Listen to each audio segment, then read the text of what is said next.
saya Ernana Putri, saya dari Prodi Pendidikan Fisika.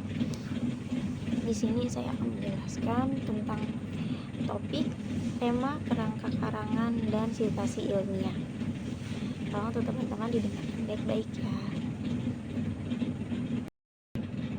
Baik, jadi kita langsung saja masuk ke pengertian topik. Topik adalah subjek utama yang akan dibahas dalam sebuah tulisan. Ini bisa berupa fenomena isu atau pernyataan, atau pertanyaan yang perlu dijawab atau dianalisis. Nah, topik ini mempunyai manfaat. Yang pertama itu mengatur fokus. Dia itu bisa membantu penulisan tetap pada jalur, tidak membahas hal-hal yang tidak relevan. Terus juga bisa mengarahkan penelitian. Dengan topik yang jelas, penulis dapat menentukan sumber dan data yang sesuai untuk mendukung dari sebuah pembahasan. Ya, topik ini kapan aja sih digunakan? Nah, topik ini digunakan itu ketika memulai suatu karya, penelitian, atau proyek ilmiah.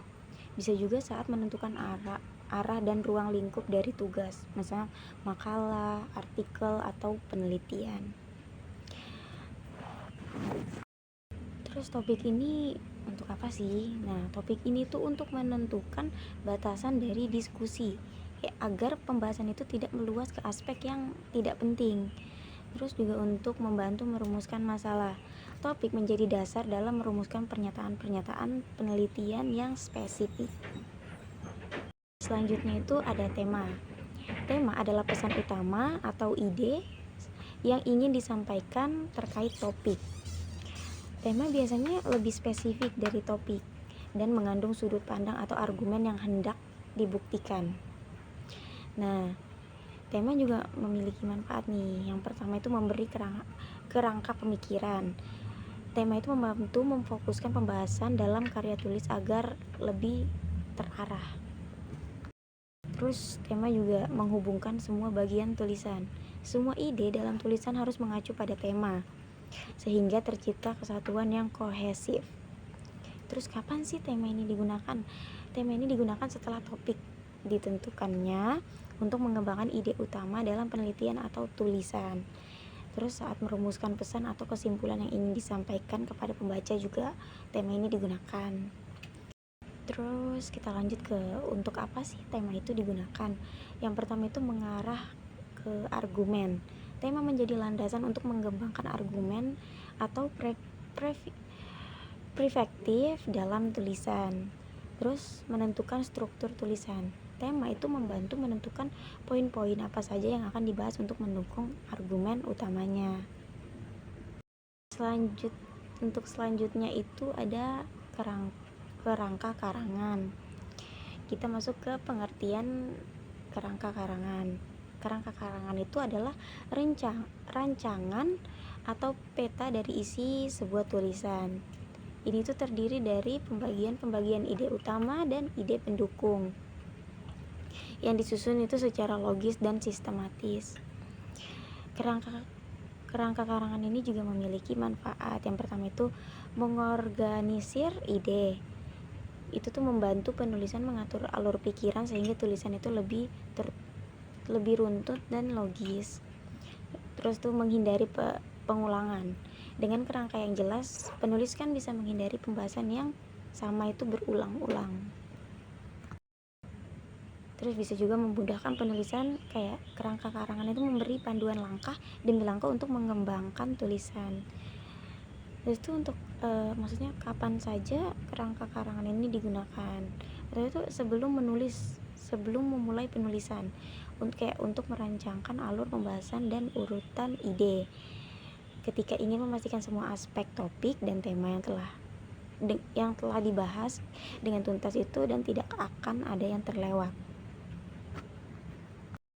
Nah, untuk apa sih kerangka karangan ini? Yang pertama itu membuat tulisan lebih sistematis. Dengan kerangka karangan kan tulisan akan lebih struktur dan mudah dipahami. Terus membantu pembaca itu mengikuti alur pemikiran. Kerangka karangan itu memberikan arah yang jelas atau bagi pembaca itu untuk mengikuti argumen dari awal hingga akhir. Terus itu juga bisa menghemat waktu penulisan. Karena ide-ide utama yang sudah tertata itu, penulisan kan dapat terfokus, terus mengembangkan setiap bagian tanpa harus memikirkan urutan atau alur selama menulis. Baik, kita masuk ke yang terakhir, yaitu sitasi ilmiah. Nah, sitasi ilmiah ini mempunyai pengertian itu sebagai pengakuan terhadap sumber informasi yang digunakan dalam tulisan untuk mendukung argumen atau data yang disajikan. Sitasi dapat berupa kutipan langsung atau prefase dari sumber lain. Sitasi ini memiliki manfaat. Yang pertama, meningkatkan kredibilitas. Apa sih ini? Yaitu menyertakan sumber ilmiah yang terpercaya membuat argumen atau fakta dalam tulisan itu lebih meyakinkan. Terus ada memudahkan pembaca melacak sumber. Pembaca bisa memeriksa atau mempelajari lebih lanjut lagi tentang sumber yang dirujuk.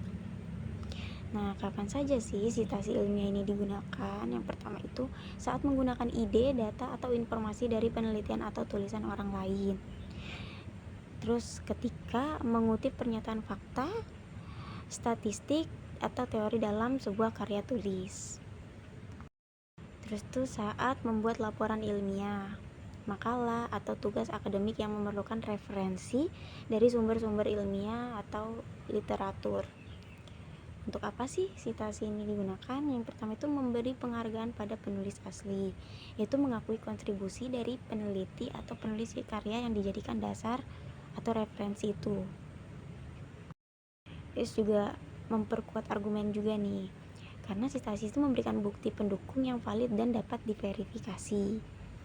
Terus mengembangkan diskusi ilmiah, kan dengan sitasi tulisan menjadi bagian dari percakapan atau diskusi ilmiah dan lebih luas lagi karena merujuk pada karya-karya sebelumnya.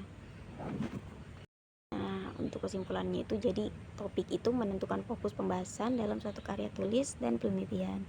Tema membantu mempersempit topik dan memberikan kerangka pemikiran yang lebih spesifik dan terarah. Kerangka karangan alat yang memudahkan penulis menyusun dan mengatur ide-ide secara runtun dan sistematis. Dan sitasi ilmiah melindungi penulis dari plagiarisme dan memberi legitimasi pada argumen dan membantu membaca menelusuri referensi yang digunakan. Baik, mungkin segitu saja yang bisa saya jelaskan. Kurang lebihnya saya mohon maaf. Wassalamualaikum warahmatullahi wabarakatuh.